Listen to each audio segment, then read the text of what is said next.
ese nawe zino video zaba zakugezeho? Meya w'umujyi icara,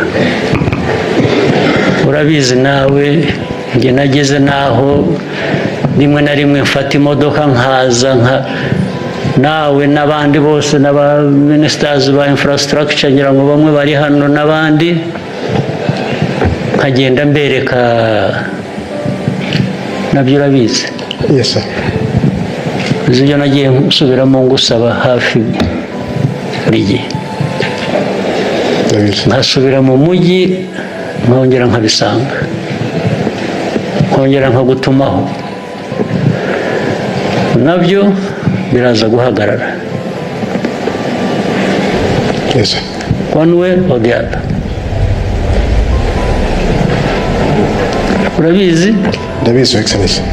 Ibyo nkusubiriramo nkabikwereka urabizi. Ubu mva aha nizeye ngo ubwo mwabiganiriye mukabivuga noneho koko bigiye kuba. Ni ukuri. Gute se?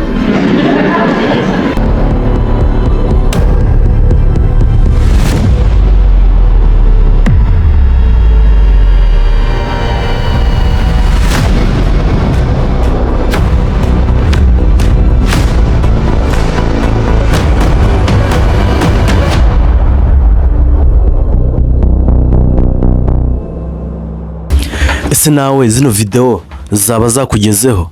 Waba wazibonye? Nimba wazibonye ndagira ngo tugendane akantu ku kandi. Mwibutsa gukora subscribe, utarakora subscribe kuri channel ya Dr Senga TV kugira ngo ujye ubona updates z'ibiganiro bigiye bitandukanye. Kora subscribe kugira ngo n'ubutaha ujye ukunda gukurikirana amakuru cyangwa se bimwe mu bintu bigize showbiz cyangwa se amakuru atandukanye yaba hano mu gihugu cy'u Rwanda cyangwa se hanze y'igihugu cy'u Rwanda. Aya magambo rero ndagira ngo mwese mumbwire nimba hari ikintu mwigeze mubonamo cyabatunguye, cyabatangaje, cyangwa se mumbwire nimba yari ngombwa yuko Perezida Paul Kagame aza kuba yakemera kubivuga, kubwira abantu ba minister ibyo bakora bagira ngo ntibimugeraho, n'ibyo bakora bishakiye bakaba batazi ko Pike wacu bitamugeraho. Ni ikihe kintu cyagutunguye? Ese ibintu Pike wacu yakoze ntabwo byabashimishije? Wese byakugezeho cyangwa se uko wabonye byari ngombwa yuko asobanurira akantu ko kandi bano ba minister cyangwa se mbivuge abayobozi bashinzwe abaturage, abayobozi badushinzwe?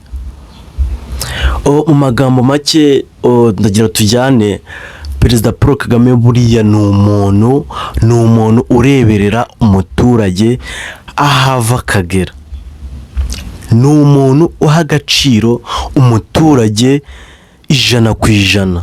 Buriya iyo afashe ngenda avuga ko mbibona, iyo afashe umuntu mugenzi wanjye cyangwa umuntu mugenzi wacu akamuha inshingano zo kutuyobora, yarangiza akaza agakina n'amarangamutima yacu cyangwa se agakina n'abaturage. Urugero ngira ngo mwabonye ahantu Perezida Paul Kagame yatangaje umugore yagiye kubyara ari kubise kumwe abagore, murabizi baba babaye, twunubaha tunasaba imbabazi ababyeyi cyangwa se tusaba n'imbabazi n'uwo muryango uwo mubyeyi byabayeho. Umubyeyi yagiye kubyara banga ko abyarira mu ibyo bitaro ngo kubera mituweli. Pike aravuga ati kubera iki umunyarwanda mwanga ko abyara ari mu gihugu afite ubwene gihugu, mukanga ko abyara ngo kubera mituweli? Akarinda yagira ikibazo gikomeye cyane kubera kumutererana, kudaha agaciro. Perezida Paul Kagame yakomeje kugaragara nk'umuntu cyangwa se nk'umuyobozi uri focus ku baturage, ngira ngo nk'uko mwayibonye yatangaje ko kugeza n'ubu atarifuza, atarabona abantu nyine bakora nk'ibyo, nk'uko we akora ibintu bye, nk'uko we abikora, nk'uko abitekereza. Gusa bamwe mu bayobozi bakomeje kumutenguha nyuma y'uko akunze kugaragara ibibazo bigiye bitandukanye mu baturage kandi byagizwemo uruhare n'abayobozi. Ni ukuvuga ngo buriya uko tubibona perezida ajya nko kuvuga nk'ibintu mbona byamuremereye, kuko ibyaba agomba kutubwira aba ari byinshi, ibyaba agomba kutwereka aba ari byinshi, ariko kubera ko nyine leta ni umubyeyi kandi buriya ntabwo yababwira nabi kuriya, cyangwa se nta nubwo buriya nababwiye nabi, rega kuriya kwari ukubaganiriza, kubereka amakosa bakora imbere y'abaturage, kubereka ibyo bakora bidakwiye, kubereka ko umuturage aba agomba guhora ku isonga igihe cyose. Nimba umuturage akeneye serivisi muri leta agomba kwihabwa byihuse kandi nta kindi kintu kitambitsemo, nta rwitwazo, nta utitwaje n'inshingano, utitwaje icyo uri cyo. Umuturage agomba guhorana umutekano, agomba kubona serivisi zinoze mu gihugu cy'u Rwanda. Biriya yababwiraga rero, hari abantu babifashe ukundi, bumva ko perezida Paul Kagame ashobora kuba yababwiye nabi, cyangwa se ngo bamwe bakabifata ko yabatamaje cyangwa iki, yabaganirije. Kandi buriya umuntu utagira umujyanama cyangwa se umuntu utagira umuganiriza, amubuze ikintu, amwereka icyo akora cyangwa se amwereka inzira y'uburyo ashobora gukuramo ikintu neza. Abantu batagira abajyanama ni hantu uba usanga ibintu byinshi cyane bipfa kabisa, kuko baba bakora ikintu ntacyo bimbwiye, nzaba mbikora, tuzaba duhura cyangwa se tuzaba dukora bino. Rero ugasanga ni hahandi uba usanga nimba ari nk'ikintu nshobora gupanga bati ngiye mu kwezi kwa gatanu nzaba maje kugera kuri ibi ngibi, ariko kubera ko nta mujyanama afite wo kuba ushobora kumubwira uti nimba koko waratekereje biriya bintu yuko mu kwezi kwa gatanu uzaba ugeze kuri biriya bintu, koko ugomba kubigeraho bitewe n'izi mpamvu, nawe ukahita ubyishyira mu mutwe avuga uti njyewe nanjye ngomba kubigeraho koko nk'uko umuvandimwe wanjye abimbwiye. Biriya rero nibyo perezida Paul Kagame ari kubwira bari abaturage kugira ngo bumve umuturage icyo ari cyo. Kuko sinumva ukuntu umuturage ku mugani azajya kubyara ku bitaro bange kumwakira ngo nuko nta mituweli afite kandi ari umunyarwanda. Ari byo bintu pika ahora ashishikariza abayobozi, mufashe abaturage mu buryo bumwe cyangwa ubundi, mu buryo bushoboka.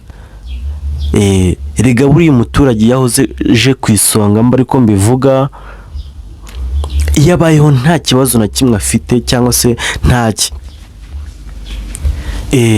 aba ari umuturage koko, aba ari umuturage kuko ni twebwe tubahemba, ni twebwe tugurira essence bagendamo, ni twe dutuma bagera hariya. Abaturage bagomba guhora ku isonga rwose. Pike wacu mureke tumujye inyuma kuko biriya bintu biteye ikibazo mu baturage.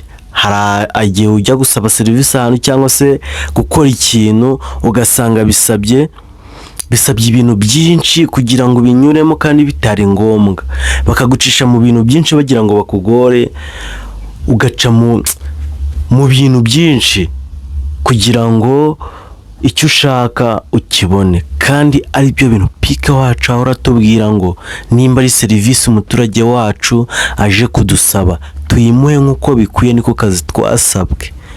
Rero nicyo kintu yababwiraga, ababwira ati buri wese agomba gukora inshingano ashinzwe.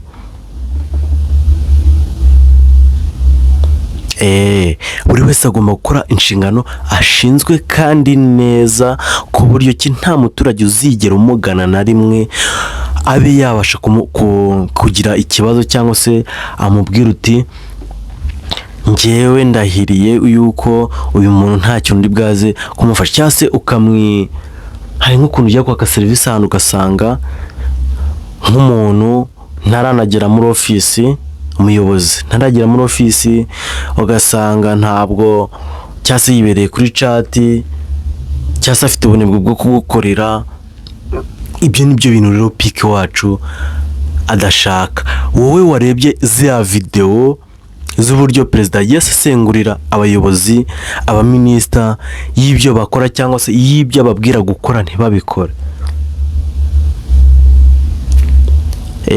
akarinda yava muri ofisi ye akatsa imodoka, akaza kongera akagusubiriramo, akakwereka, akakubwira uti ibi ntabwo tubishaka, ibi ngibi rwose bimeze nabi, kora bino bigende gutya, umujyi wacu se neza bigende gutya. Ariko hari abantu nyine nimba sinzi, biterwa wenda buriya ari akazi kenshi baba bagize, hari akazi kenshi baba bagize batakibasha nyine. Hari umuntu wenda tubifate ko umuntu ashobora kugira akazi kenshi ariko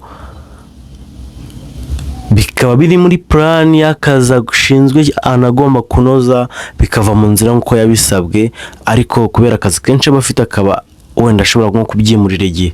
Ariko nta mpamvu n'imwe ishobora gutuma umuyobozi cyangwa se undi mukozi wa leta wese agomba kurangarana umuturage. Ntago bibaho, ntago bibaho, ntago bibaho. Abantu kuri social media bari muri mu comment nagiye mbona amakomenti y'abantu bavuga, ariko ni babandi n'ubundi babandi batatwifuriza ibyiza, bamwe bibera hanze, bamwe bananiranye birirwa batubwira ibintu bitari byiza. Ariko sina ngombwa ko wenda nshobora gusoma izo SMS cyangwa se comment bagiye batera, ariko twebwe turabizi neza ko Pike wacu aratureberera, wallahi aratureberera 100%, kuko nimba ashobora gufata abayobozi bangana kuriya akaba ashobora kubabwira bati ibi bintu mukora sibyo, mu gihe utubahirije zino nshingano, mu gihe utubahirije kuzikora nk'uko wazihawe, uregura cyangwa se bikemuke mu buryo bumwe cyangwa ubundi. Umuturage gute azaza kugushaka mu rugo, agushaka mu rugo gute kandi ariko kazi wasabwe? Erega buriya n'impamvu ashobora wenda kubivugira hariya mu nama, hari igihe abagira ngo nyine bumve icyo ashaka kubabwira, kugira ngo nabo ubwabo batekereze, ese ibi bintu ari kutubaza biri guca ku masocial media, rubanda cyangwa se abantu bose bari kutureba, ese niba tubona gutya ni ikibazo. Rero ni ukuri noneho nk'urubyiruko, uburyo urubyiruko gusa minisitiri w'urubyiruko nabonye yisobanuye neza, ababonye video mwazibonye, ariko nyine mu by'ukuri mureke abayobozi mugende mukora ibintu nk'uko mwabisabwe. Nta bya bintu byo kuza kwaka serivisi ngo genda uzagaruke ejo ntago yakoze, genda uzagaruke ejo ntago yakoze, genda uzagaruke ejo. Hari ibintu bitari gukunda, hari ibintu bitari kunozwa neza, bitaranozwa, kandi mu by'ukuri buriya systeme ya leta ukuntu yubatse, nubwo imashini yapfuye hari nk'ibyangombwa ugiye kwaka ukoresha indi mashini, kandi nubwo yaba yapfuye ugomba gusobanurira neza mu kinyabupfura, ukabwira umuturage ukamubwira ati rwose nawe uri kubyirebera ko ndi ukanamwereka ati dore hari ibyapfuye bitari gukora neza, mwihangane mu gihe habaye ikibazo cya tekinike kugira ngo ibi bintu bikemuke, ariko tugusezeranije ko ejo nugaruka isaha zose uzazira tuzakubanza kugira ngo ukomeze gahunda zawe, nta kindi kintu kivanzemo. Ariko hari abatabikora, hari ubona bikwamye cyangwa se bidakora, akakubwira ati, akahita akubwira ati, ukajya kumva barakubwira ati numva ni wowe igenda, uzabugaruka n'ubundi ntabwo cyari icyo gihe, ntabwo byagenda gutya, cyangwa se tugire ukuntu tubigenza gutya. Oya ni ukuri ibyo bintu nanabwira abaturage mukurikirana Dr Senga TV yuko mu bintu byo twizeye hano mu gihugu cy'u Rwanda umutekano ni wose, nta kibazo, nta mpamvu yo kuba twahura n'umuntu tubangamira, nta n'umwe. Abayobozi bacu kuva ku rwego rwo hasi kugeza ku rwego rwo hejuru turabakunda, turabubaha, turabakunda cyane, ni ukuri turabubaha pe, turabakunda kuko ni byinshi cyane tubona, mutugirira neza, kuba muhari byonyine biradushimisha, ariko se tumenye uburyo ki tugendana n'abaturage pe, kuko buriya umuturage sinzi ukuntu uzava wenda nko mu rugo woze wisize wimakiye ibintu byose, sibyo, wasibye n'akazi. Hari n'abasiba akazi, hari serivisi bakeneye wenda nko ku biro runaka cyane byihutirwa, bagasiba akazi kubera impamvu, bagera nk'aho bakira serivisi bakayibima, bakavuga ati mugende muzagaruke ejo, kandi mu by'ukuri yibye umwanya boss cyangwa se nyirabuja cyangwa se abakoresha be, yabibye umwanya. Hari igihe usaba akazi abakoresha bawe hari igihe usaba agahushya abakoresha bawe bakakwima uruhushya kubera ko nyine bitewe n'akazi ukora, ariko hakabaho igihe ushobora kwiba umwanya ukavuga uti njyewe ibi byangombwa byanjye ndabikeneye cyane byihutirwa, ukaba ushobora kujya nyine kubyaka, ariko wajya kubyaka aho ati uzagaruka ejo, ubwo bikaba birangiriye aho. Rero niho handi uzasanga umuturage nyine aba ari kurenganira, ntuzasanga abaturage bari kurenganira. Rero nimba nawe wabonye ziriya video, muri ziriya video zose Perezida Paul Kagame zirimo ubutumwa yagiye agenera abayobozi, abaminisita, ndagira ngo nimba wazibonye umbwire icyo wakuyemo, umbwire uti mu bintu Perezida Paul Kagame yakoze cyangwa se yavuze harimo ibyo wari ukeneye, hari ibyo wari witeze wifuzaga, cyane ko hari n'ibindi byinshi tutari twiteze kuba twabonera hari mu nama, ariko buriya abaturage tuba twishimye. Pika wacu ku isonga, tuzamutora, twongere tumutore kuko ni inyenyeri imurikira rubanda. Twagize amahirwe, twagize chance, bitewe n'amateka y'igihugu cyacu twagize amahirwe, twagize gift, Imana yaduhaye gift.